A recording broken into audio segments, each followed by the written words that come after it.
Good morning students. मैं Amit sir Vatsalabai Vanmadi school of scholars Armori तरफ से। पिछले तासिका में हमने आपके कक्षा का तीसरा लेसन बाना सिंह का शौर्य इसकी शुरुआत की थी।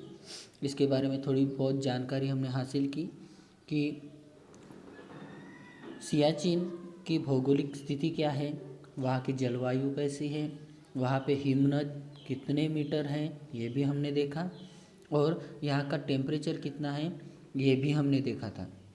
साथ ही साथ ये सियाचिन का और जो ऊंचाई है उस पर बड़े बैठे दुश्मनों के लिए भारत पर आक्रमण करना कितना आसान है, या सियाचिन की बर्फीली चोटियों पर चढ़ना पाकिस्तान की ओर से कितना आसान है और भारत की ओर से कितना मुश्किल, ये भी हमने देखा था। और यहाँ पे जो रास्ता था श्रीनगर और भारत को जोड़ने वाला, उसको अगर दुश्मनों ने तहस नहस कर दिया तो वो भारत के लिए कितना बड़ा खतरा हो सकता था, ये भी हमने देखा। आगे हम देखेंगे कि इस पर चढ़ाई करने का जो भारतीय सेना ने निश्चय कर लिया था वो कितना बड़ा हौसलेमंद काम था, लेकिन बिना सोचे समझे सैनिकों को मौत के मुंह में धकेलना भी उचित नहीं था। निश्चय किया गया कि पहले ऊपर बर्फ के सुरक्षित किले पर बैठे हुए दुश्मन की ताकत का अनुमान लगाया जाए। मतलब वहाँ पे बैठे दुश्मन कितने हैं, उनके पास गोला बारूद शस्त्र कितने हैं, इसका अंदाज़ा लगाया जाए। लेकिन सेकंड लेफ्टिनेंट राजू पांडे सबसे पहले गए। उनके नेतृत्व में एक सैनिकी टोही दल, छोटी टोली वहाँ पे भेजी गई।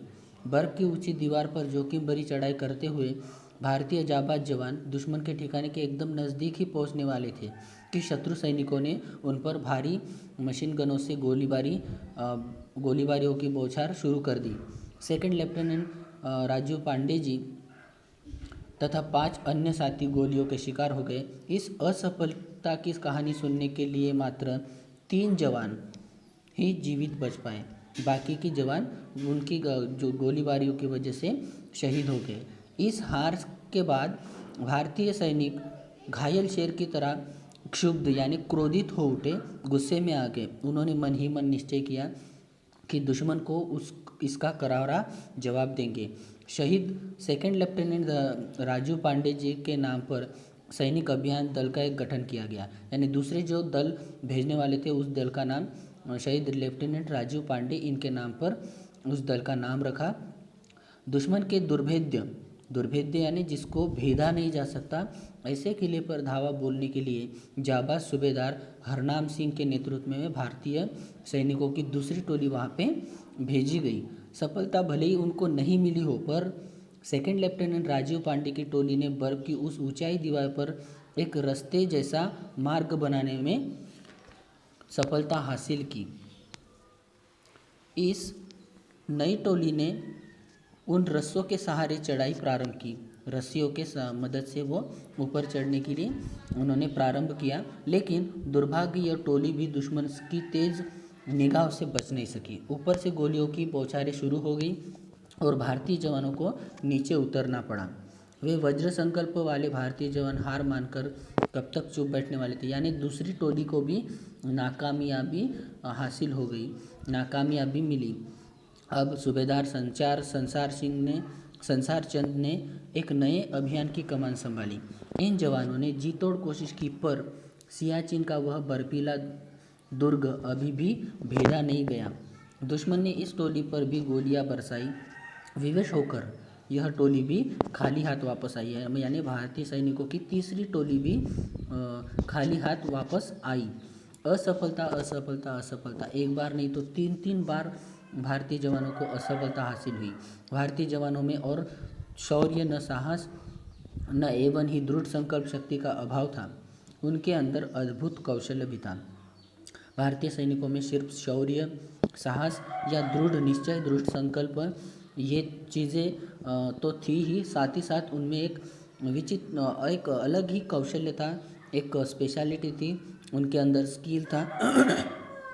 किंतु विपरीत भौगोलिक परिस्थितियाँ यानी जोग्राफिकल जो कंडीशन थी वो इतनी विपरीत थी कि उनके मार्ग में हमेशा बाधा बनकर खड़ी रहती थी। शत्रु अत्यंत सुरक्षित स्थान पर ऊपर बैठा था, यानी अजय था, उन पर विजय हासिल करना मुश्किल हो रहा था। शत्रु की इस नज़र को बचाते हुए ऊपर तक पहुंचना निश्चित ही एक जोखिम भरा काम बन गया था। अब भारतीय जवानों के सम्मुख राष्ट्र के साथ साथ भारतीय सेना की गौरवमयी परंपरा को अक्षुण्ण बनाए रहने, यानी अभी भारतीय सैनिकों के सामने एक बहुत बड़ी चुनौती थी, वो ये थी हमारे देश की राष्ट्र की सुरक्षा तो करनी ही थी, साथ ही साथ भारतीय सेना का जो गौरवशाली इतिहास है, गौरवशाली परंपरा है, उसको भी कायम बनाना, ये सबसे बड़ा प्रश्न उनके सामने था। लेकिन 3 बार भयंकर हार हासिल होने के बाद मौत के मुंह में वो जाने कहाँ साहस कौन करे, यानी 3 बार हार उनको हासिल हुई, मौत के मुंह से 3 बार कुछ लोग वापस आए, अभी 4थी बार जाने की हिम्मत कौन करे। ऊंचाई पर सुरक्षित बैठा हुआ शस्त्र सज्जित दुश्मन मीलों तक ऊंची फिसलन भरी बर्फ की दीवार चढ़ने का दुस्साहसपूर्ण कार्य, ये इतना कठिन कार्य था। एक तो दुश्मन ऊपर शस्त्र सहित सज्जित थे, यानी उनके पास बहुत सारा जखीरा था, सैनिक थे, शस्त्र थे, यहाँ तक कि ऊंची ऊंची बर्फ की दीवारें थी, और वो भी फिसलन भरी बर्फ की दीवारें। ये चढ़ना बहुत ही मुश्किल कार्य लग रहा था। रात के अंधकार में लुक छिप कर चढ़ाई करने की तो सोची भी न जाए, दिन में रात में जाने की वो सोच भी नहीं सकते थे, लेकिन इस बार ऐसी योजना बनाई दिन में चढ़ाई करने की। देखो, रात को चढ़ना एक प्रकार से मुश्किल था, और दिन में तो साफ साफ दुश्मनों के नज़र में भारतीय जवान नज़र आते थे। दुश्मन स्वप्न में भी न सोच सके, यानी दुश्मन ने कभी सोचा भी नहीं होगा कि भारतीय जवान दिन में ये चढ़ाई चढ़ने की कोशिश करेंगे। चढ़ने का मार्ग भी सरल नहीं था, सबसे दुर्गम मार्ग, इतना दुर्गम कि इतना असंभवित कि शत्रु उस ओर से आक्रमण करने की कल्पना भी नहीं कर सकेंगे। भारतीय सैनिकों ने ये निश्चय किया, ऐसे मार्ग से जाएंगे कि उस मार्ग से आने की पाकिस्तान जो दुश्मन थे वो सोचेंगे भी नहीं कि भारतीय जवान उस दुर्गम मार्ग से हमारे ऊपर हमला करेंगे, ऐसा सोचेंगे भी नहीं। दुश्मन के खिलाफ अभी उनको करो या मरो ऐसा दृढ़ संकल्प साथ में लिए भारतीय सेना के साहसी नायब सूबेदार बाना सिंह सिर्फ 4 जवानों के साथ उन पर चढ़ाई करने के लिए निकले। दुश्मन को सबक सिखाने के लिए सन्नद्ध थे, यानी वो सिद्ध हो गए थे। यहाँ यह उल्लेखनीय है कि नायब सूबेदार बाना सिंह को इस जोखिम भरपूर्ण अभियान का नेतृत्व करने के लिए किसी ने बाध्य नहीं किया, मतलब किसी ने उन पर जिम्मेदारी नहीं सौंपी, उन्होंने खुद ही होकर स्वयं स्फूर्ति से देश के सम्मान के लिए, ये रक्षा के लिए इतना बड़ा जोखिम उठाने का उन्होंने बीड़ा उठाया, और आगे आग में कूदने के लिए वो खुद ही प्रस्तुत हो उठे, खुद ही निकल पड़े। 26 जून 1987 दोपहर के 1:30 बजे थे। सियाचिन हिमनद की ऊंचाई पर स्थित कायद पोस्ट